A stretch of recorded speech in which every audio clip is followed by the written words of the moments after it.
All right, everybody, welcome to Krystal, Kyle, and Friends. I am joined by Krystal, and I am Kyle. That's why we call the show Krystal Kyle. And we have a friend joining us. Indeed we do. Yeah. A new friend.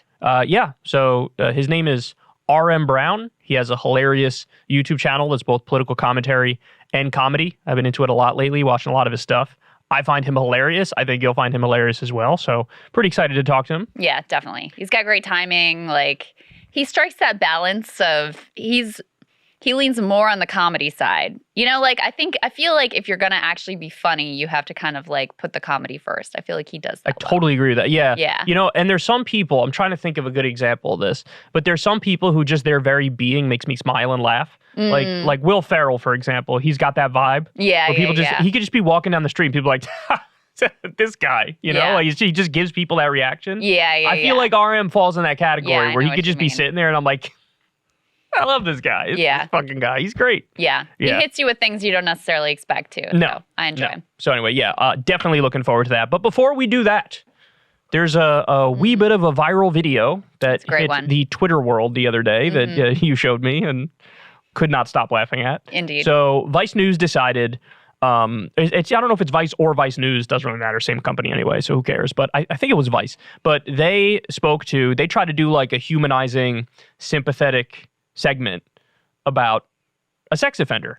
Trying to get reintegrated into society, all this, live in the struggle. The whole deal, all that. And at the end of the segment, they hit us with, inadvertently, one of the funniest lines of all time. Watch. Like, we all out here in this world, and we all got to make it happen, and ain't nothing stopping me. So, like, I'm very hopeful and confident. After this interview, Ashif sent a picture of his penis to our producer. Don't do that. Don't do that, Ashif. Don't do that. Bro, why? Look, on the one hand, together with the producer, come on. But look, I'm going to say something controversial. Oh boy. This is sort of what you get for trying to like dehumanize a sex offender. No, I'm not saying they shouldn't be, like, I'm not saying you punish people too much or, you know, throw the book at them or ruin their lives. I'm not saying any of that. But what I am saying is sex crimes in particular are connected deeply to your being. Like, if you're somebody, like, pedophiles, something's off in the brain. Like, they don't want to be that, but they are that. And so the idea of like, oh, we're going to reform them.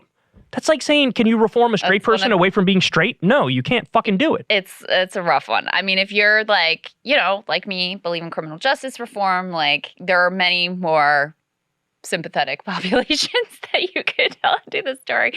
And then obviously, like, that one line after a whole documentary, I mean, it just completely undermines the entire thing. That's what I'm saying. Now, I didn't watch the whole thing, so I don't know exactly the angle that they took, where they, you know, I don't know if they were trying to say, like, the system's so tough and it crushed this person and now they can't get back on their feet. But then, you sort of undermine your whole shit. I want to give you Ashif's defense. Okay, go ahead. Apparently, his lawyer says that it was inadvertent. He didn't mean to. It was an accident. I am not even close to buying that. I don't buy that for a fucking second, bro. Can you imagine if it... Whoops! Sent my dick! It's not the way it works. Oh, fuck. Oh, my God. I sent my dick and balls. What was I thinking? Oh, what's my mom going to say now? Who among us accidentally sent some sort of I've accidentally sent to a stranger. Text to the wrong people. I've done that. Yeah. But I've never accidentally sent a dick pic. If you're sending a dick pic, you intended to send the dick pic. Yeah. Yeah, and if you're sending out dick pics so casually that you can have that kind of a slip up, also, that's also not a great. It reminds me of Brett Favre. That was the original Brett Favre scandal. Right. So he was sending unsolicited dick pics. Sagar and I were trying to remember the specifics of this, and did he admit to it? Were there multiple people? What do you remember? I don't remember if there were multiple people, but I know he was caught red-handed because somebody had the receipts that he sent this unsolicited dick pic. And the woman was like, "What the fuck? What are you doing?" That's so weird to me. I just can't relate to. But that's my point, is that for some guys, they think that's a thing. They think that, like, if they send it to a woman, that a woman's going to be like, oh. I can't help myself. Like, I think for some guys, that's what it is. And I think for some guys, it's like a power. I don't know what a Chiefs deal is, but for some guys, it's like a power play. Like, I'm going to make you look at this. No, I would say for most, it's not that. I would say for most, it's a very naive view of sexuality. Because, like, in some ways, it does work the opposite way, where, like, if a guy gets an unsolicited pic from a girl he's into, he's going to be like, oh, my God, yes. Right. But it doesn't work the other way. You can't send a fucking picture of a fleshy meat sack and have them be like, oh, that's not how it works. I mean, it's got to have the right context, obviously. Of course. It. Yes. Yeah. And it sounds like this was not the right context. It's not appear this is the right context.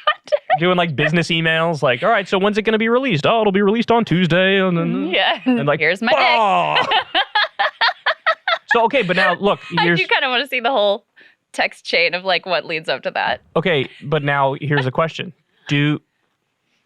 So this happened to me one time where somebody sent me something totally unsolicited. Definitely happened to me too. I never as a felt woman on the internet. Never felt more violated in my entire life.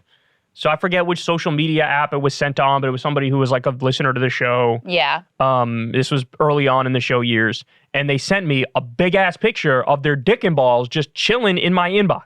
Yeah. And you guys know me, I'm like a free speech absolutist. Let people say whatever in the comments section, post whatever, don't care. I've never in my life blocked somebody faster and like totally excised in every way I possibly could them. I try to make it so they can't even fucking watch the YouTube channel.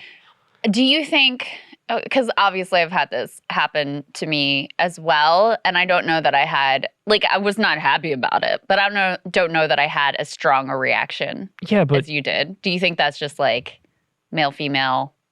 Well, I'm a guy and I'm not into guys. Right. So it felt particularly invasive because everybody knows I'm not gay too. So it's like, what are you what are you at your highest aspiration doing here? You can't even have a theory about this. Right. Working or something. I felt so fucking violated, and then it got me thinking, like, what's the legal situation with some shit like that? Because you cannot, if you walk up to somebody in a grocery store parking lot and flash them, they're gonna arrest your fucking ass. They're gonna be like, you can't just go around showing people your dick. Right. So I think this is what Sagar was saying. I was just going to check. I think this happened in Chicago, and I think they have a law in Chicago that basically says that it's illegal for exactly what you're saying. Is like, this is like virtual flashing. Right. It is, I don't know how you say it's a different thing. It is the same thing. But people have this weird thing, or at least it's how I interpret it. You could tell me if you agree, where people feel like if it's online, there's something less personal about it, so it's not as big of a deal or as bad of a thing. But I could tell you from being on the receiving end of that shit, no. It felt like it was just like in-person type shit.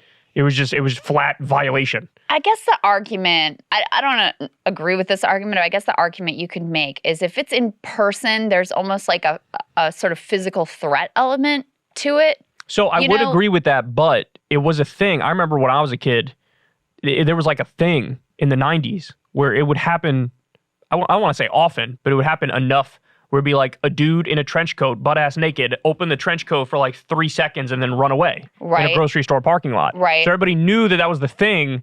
So if it happened, in that instance, it almost undercuts the idea of, well, this is a physical threat. It's like, oh, it's just the trench coat asshole's going to show it and run away. Yeah. You know what I'm saying? So then if that's the scenario, it's almost on par, right? Yeah. Yeah, I do think, I mean, intellectually, I do feel like it's on par. I think that I would be more impacted by someone doing it in person, though. And I can't quite put my finger on why. But I do feel like I would be more like, oh my God, about it if it was in person. I'll give you maybe it's a little worse in person just because you're seeing it in person, right? But I'm not 10% worse, 20% worse, whatever it is. And it may be just because of like, you know, I'm accustomed to seeing all kinds of fucked up shit on the internet. Like when I'm going to the grocery store with my kids or whatever. Nothing could have prepared me for what I fucking saw in my inbox. Nothing. I was fucking floored by it. But so should it be illegal? And what should the punishment be? So here's the Chicago does. I pulled up their municipal code, and they do have legislation against cyber stalking and cyber flashing. They say cyber flashing means to knowingly and without lawful justification send an intimate image to another person through the use of data dropping technology without the request or express consent of the person. I support that. I think that's reasonable. I mean, I don't think the punishment should be like, you know, the end of the world. But well, I was going to say, so what should it be? Fine. Do you think fine or what do you think? Yeah, I think a fine. Fine of how much? How much you charging for? No, $1,000. I'm just trying What do you to think? create a perfect legal system here. What you know do what I'm you saying? think? What I kind of do you agree. think? I think that's Yeah. fair. I think that's fair. Like it's I mean- significant. You're not going to just like laugh off $1,000 fine, but you're not like locking people up for sending unsolicited dick pics. But I'm also the sort of the stereotype of like the person when the crime happens to you. All of a Then sudden, you're like, death fucking penalty. Law and Order, Blue Lives Matter. What are we talking? Get the fucking jail, bitch! Like, what are we talking about here? You can't just go around flashing me. What the fuck is wrong with you? But hey, look, I am consistent though because I've always maintained, that I'm tough on crimes for things I think should actually be crimes. Yeah. So when it comes to rape, when it comes to robbery, when it comes to assault, when it comes to murder, I'm Yeah. not like most other lefties. Well, We're like, let's rehabilitation first. I think- No, bitch, it depends on the case. I think if the that, person is beyond rehabilitation, I'm not interested in fucking rehabilitation of that. Mm-hmm. I think the other argument for why doing it in person might be worse is because if you do it by like virtually, then you can be pretty confident just that person is going to see it. Whereas if you're doing this in a public place, like you may intend for just one person to see it, but there could be a kid around, there could be a grandma, like, you know, there's more risk of spillover effects as well. I'm just happy you agree that it's an imposition and that it shouldn't be allowed. Yeah. Because I do think some people might say like, oh, victimless crime. Like, what's the harm? We should all be able to walk around naked anyway. Yeah. It's like, shut the fuck up. I Don't do tell feel me like- there's not But an I do underlying- feel like, yes, but I do feel like there are people who go too far in the other direction too of like, oh my God, like, oh, he asked me for nudes. I'm like, you know, actually, like, that's not cool. I'm sorry that happened to you, but it's also not like the crime of a century. Well, asking You for know? nudes is a totally different thing. It's not nearly the same thing as this. Related, to me, it's related. Or, I mean, I also feel like this, again, it's like, it's bad and I don't want it to happen to me again, but it's also not the crime. That's why I feel like the $1,000 fine is like the right realm. There's a difference between like super socially awkward and interpersonally awkward and criminal. Yes. And I would argue somebody who relatively unprompted asks for nudes, that's still in the very socially awkward category, not in the criminal category. You feel But if like they randomly send their dick, then that is a crime. Yeah. You know? Yeah, I agree with that. Yeah. Yeah, but I do feel I like think most people are reasonable enough not to be that socially awkward though, right? oh, I think so. The majority of people know like there's got to be some vibes before you can But go down that path. Yeah, but I do also think that it's not just people who misunderstand that this is going to be like welcome. I do think there's also people who are basically like trolls who are doing it as like a power play. Like, I'm going to get under your skin. I'm going to make you look at this, but Yeah. you don't want to. Well, like, the second they that's, cross to the me, line- that's definitely an element. The second they cross the line into criminal territory, throw the book at them. Now, if they don't pay that $1,000 fine, am I okay with dude getting a day in jail? Shouldn't have showed random people your dick, bro, unprompted. It's not my fault. It's your fault. You did it to yourself. Look in the fucking mirror. You know what I'm saying? Mm-hmm. So, Indeed. anyway. Vice News, be smarter than you are. I don't know. Please. It was a great moment. I'm glad they Well, did oh, it. yeah. No, it was hilarious. It was hilarious. It was pretty hilarious. Yeah. What did he expect? Did you really expect the woman to be like, oh, I don't know. would you like to meet up at a Motel 6 now? Like, Yeah. I don't know. and if he did it to her, he did it to, that's the other thing about these things. Oh, forget it. You do it to that one person? Everybody in his contact list. That I've dude seen that guy's dick. who unprompted sent me their dick, sent it to, had to be at least a dozen other creators. Had to be. Yeah. Had to be. It's like when we learned with Bill Cosby. Obviously, Bill Cosby did is way worse, but like, it was endless. Mm-hmm. But Harvey Weinstein, Yeah. he raped like half of Hollywood, Right. you know? Or like, I mean, another more analogous would be like Anthony Weiner. Oh, You know, just couldn't people stop. People Wouldn't tried stop. to defend him until that picture came out where he was trying to show his dick outline in his underwear with his fucking kid next to him in the picture. You degenerate son of a bitch. What the fuck is wrong with you? I genuinely felt bad for Huma in that. Oh, are you instance. I mean, absolutely.